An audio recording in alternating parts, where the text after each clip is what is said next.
दोस्तों, मैं मनोज कुमार। आज हम कक्षा 9 के विज्ञान में चैप्टर कार्य ऊर्जा तथा सामर्थ्य में पढ़ेंगे ऊर्जा संरक्षण का नियम। ऊर्जा संरक्षण का नियम क्या होता है, हम लोग इसे आज इस वीडियो में पढ़ेंगे, समझेंगे। ठीक है ना, जिसको अंग्रेजी में कहते हैं law of conservation of energy. ठीक है, आइए हम लोग इसे लॉजिक से समझने का प्रयास करते हैं। देखिए, यदि हम कोई काम करते हैं तो काम को करने के लिए ऊर्जा की आवश्यकता पड़ती है। किसी भी काम को करने के लिए हमें ऊर्जा की आवश्यकता पड़ती है। तो जितनी हम ऊर्जा लगाते हैं काम करने के लिए, तो वह ऊर्जा कार्य के रूप में बदल जाती है। मतलब खर्च किया हुआ ऊर्जा कार्य के रूप में बदल जाता है। कहने का मतलब यह हुआ, ऊर्जा नष्ट नहीं हुई, बल्कि ऊर्जा कार्य के रूप में बदल गई। दूसरी बात, जब हम साइकिल में हवा को भरते हैं पंप से, तो हम लोग पंप को चलाते हैं, तो हम लोग देखते हैं कि कुछ समय के बाद पंप गर्म हो जाता है।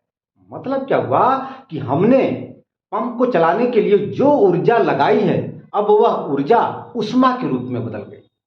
ऊर्जा खत्म नहीं हुई, ऊर्जा नष्ट नहीं हुई, केवल उसका रूप बदल गया। हमने ऊर्जा लगाया, हमने ऊर्जा को खर्च किया, और वही ऊर्जा उष्मा के रूप में, गर्मी के रूप में, गर्म के रूप में हमको दिखाई पड़ती है।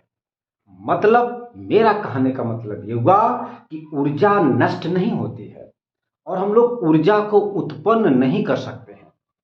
ठीक है ना, हमने आपको बताया कि जब हम खाना वाना खाते हैं, तो खाना खाने से हमारे अंदर ऑटोमेटिक वहां से ऊर्जा उत्पन्न होती है। हमने ऊर्जा तो पैदा नहीं किया, ऊर्जा तो खाना खाने की वजह से उत्पन्न हो गई हमारे अंदर।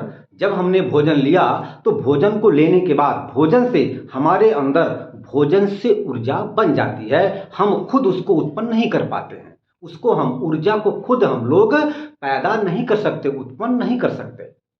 ओके, और उस ऊर्जा से हम लोग तमाम प्रकार के काम करते हैं। ठीक है ना, तो सीधी सी बात है कि ऊर्जा को ना तो हम लोग पैदा कर सकते हैं, ना तो हम लोग उसे नष्ट कर सकते हैं। केवल ऊर्जा का रूप बदल सकता है, ऊर्जा एक रूप से दूसरे रूप में बदला जा सकता है। लेकिन हम लोग ऊर्जा को ना तो उत्पन्न कर सकते हैं और ना ही हम लोग ऊर्जा को नष्ट कर सकते हैं। केवल ऊर्जा का रूप बदल जाता है, ऊर्जा एक रूप से दूसरे रूप में बदल जाता है। इसी को कहा जाता है ऊर्जा संरक्षण का नियम।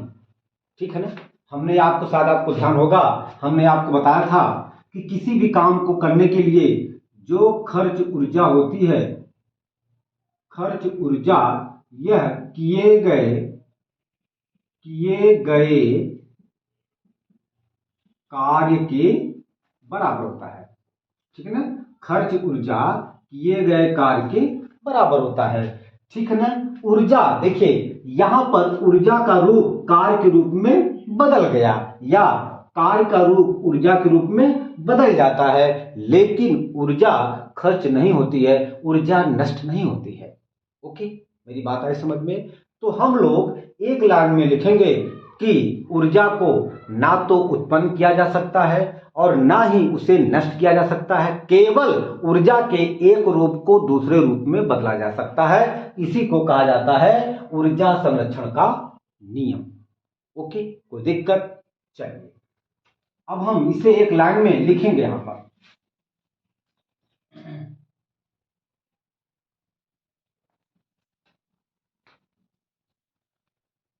ऊर्जा को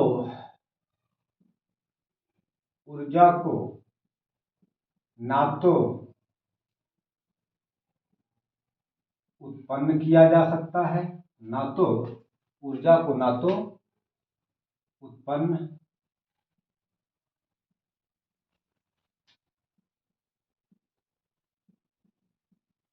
किया जा सकता है, और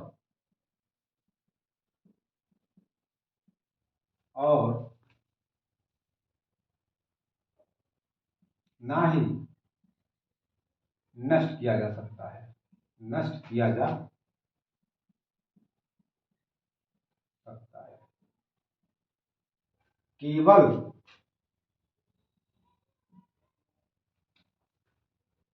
ऊर्जा को एक रूप से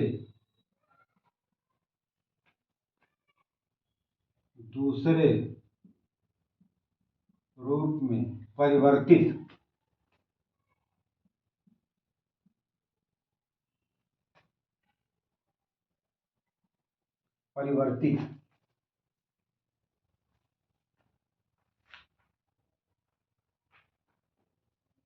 किया जा सकता है,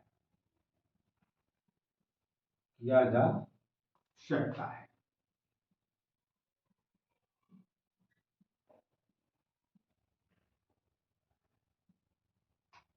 यही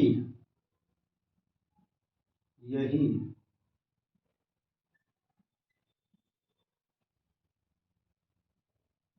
ऊर्जा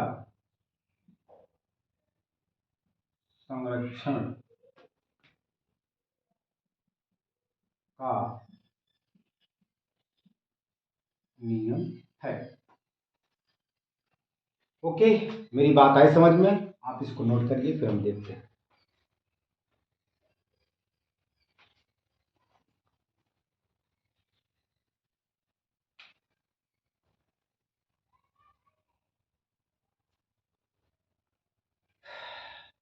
हो गया बेटा?